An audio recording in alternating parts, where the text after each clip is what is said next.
మీ బంగారం తాకట్టులో ఉందా? విడిపించుకోలేక ఇబ్బందులు పడుతున్నారా? అయితే మీ బంగారాన్ని వెంటనే విడిపించి కొంటాం. గణేష్ గోల్డ్.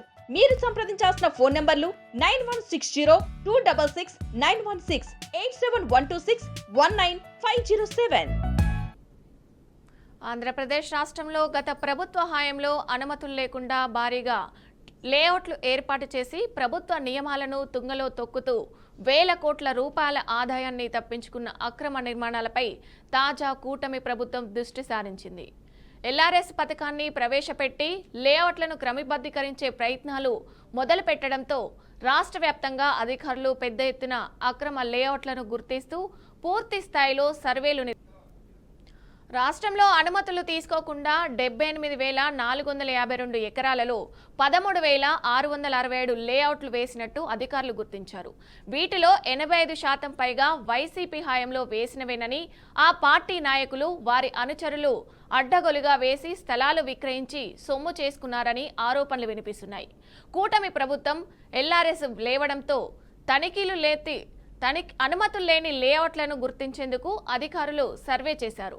2019-24 మధ్య వేసినవే ఎక్కువగా ఉన్నాయి. వీటిలో కృష్ణా జిల్లాలో అత్యధికంగా 1591, తూర్పు గోదావరిలో అత్యల్పంగా 16 లేఅవుట్లు ఇలాంటివి ఉన్నాయి.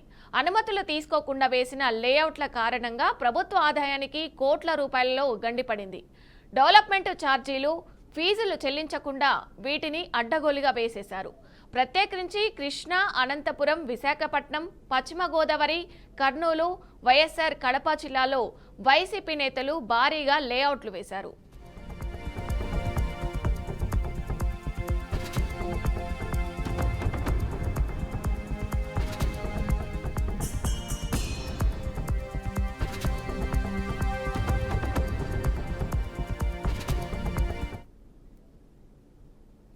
చిత్తూరు, నెల్లూరు, కృష్ణా జిల్లాలలో కొందరు అధికారులైతే నేతలతో కుమ్మక్కయ్యారన్న ఆరోపణలున్నాయి. వీటిపై విజిలెన్స్ అధికారులు ఇచ్చిన నివేదికలు గత ప్రభుత్వంలో బుట్టా దాఖలయ్యాయి. అనుమతులు తీసుకొని లేఅవుట్లకు సంబంధించి గత ప్రభుత్వంలో ఏపీ రేరా కూడా ప్రేక్షక పాత్ర వహించింది. పురపాలక పట్టణాభివృద్ధి సంస్థ ఉన్నత అధికారిని ఒకరు రేరాను పూర్తిగా తన చేతుల్లోకి తీసుకొని అధికారులను ఉత్సవ విగ్రహాలను చేశారు. రేరాలో విధిగా రిజిస్ట్రేషన్ చేయించుకోవాలన్న నిబంధనను లేఅవుట్లు వేసిన వైసీపీ నేతలు పట్టించుకోకపోయినా చర్యలు లేవు.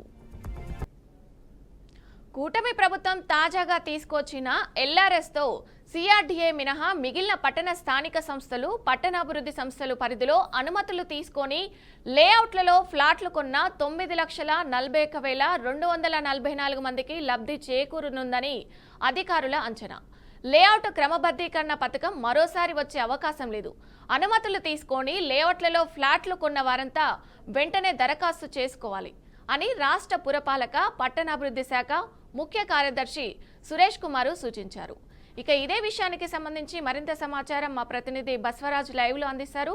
బస్వరాజ్, చెప్పండి. గత వైసీపీ ప్రభుత్వ హయాంలో అంటే అక్రమ లేఅవుట్లు విచ్చలవిడిగా వెలిశాయి.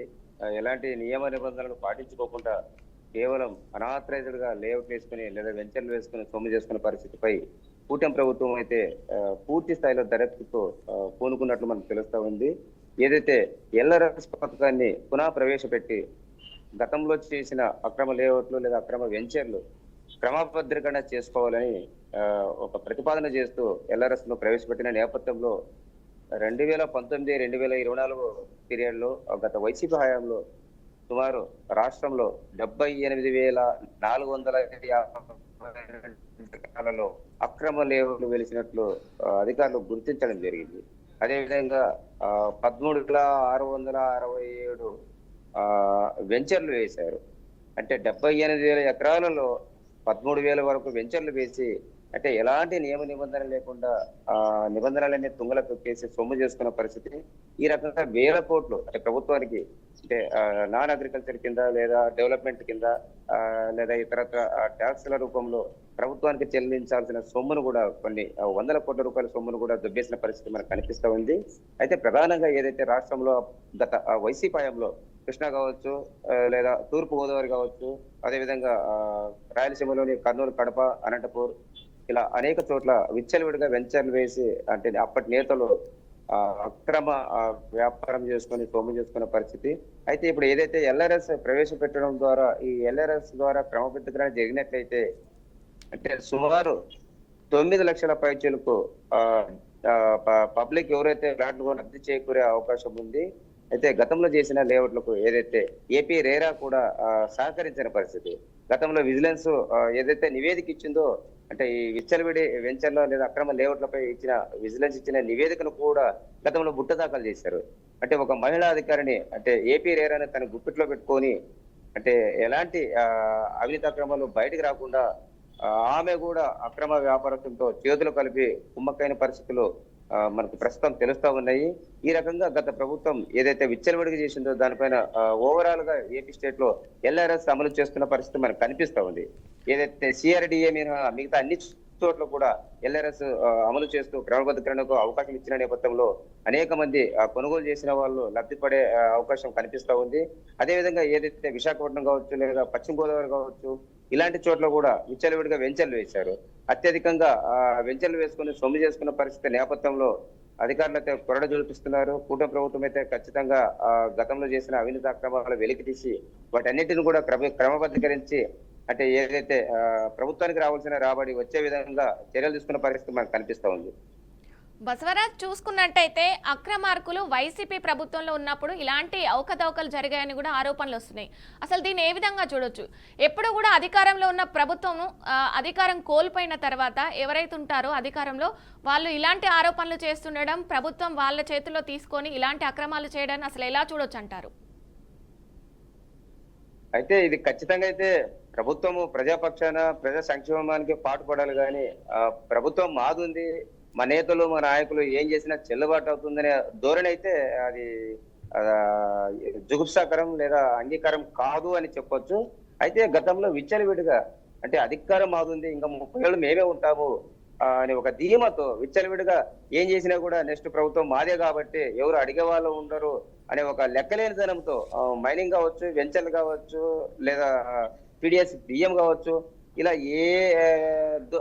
ఎందులో పడితే అందులో అందిన కాడికి దోచుకున్న పరిస్థితులు కనిపిస్తా ఉన్నాయి.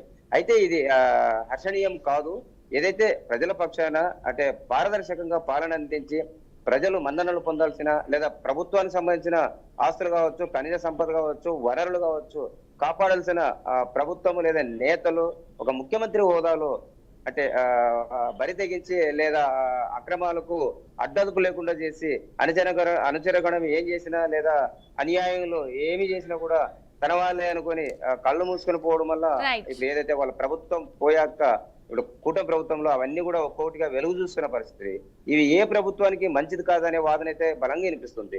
ఇప్పుడు కూటమి ప్రభుత్వం కూడా కావచ్చు, వీళ్ళు మరో 30,000 మేము ఉంటాం, 30 సంవత్సరాలు మా పాలన చెప్పి వీళ్ళు కూడా అలాంటి పని చేసినా నెక్స్ట్ వచ్చే ప్రభుత్వము వీళ్ళని తప్పు పెట్టే అవకాశం కనిపిస్తోంది. Okay, thank you Basavaraj.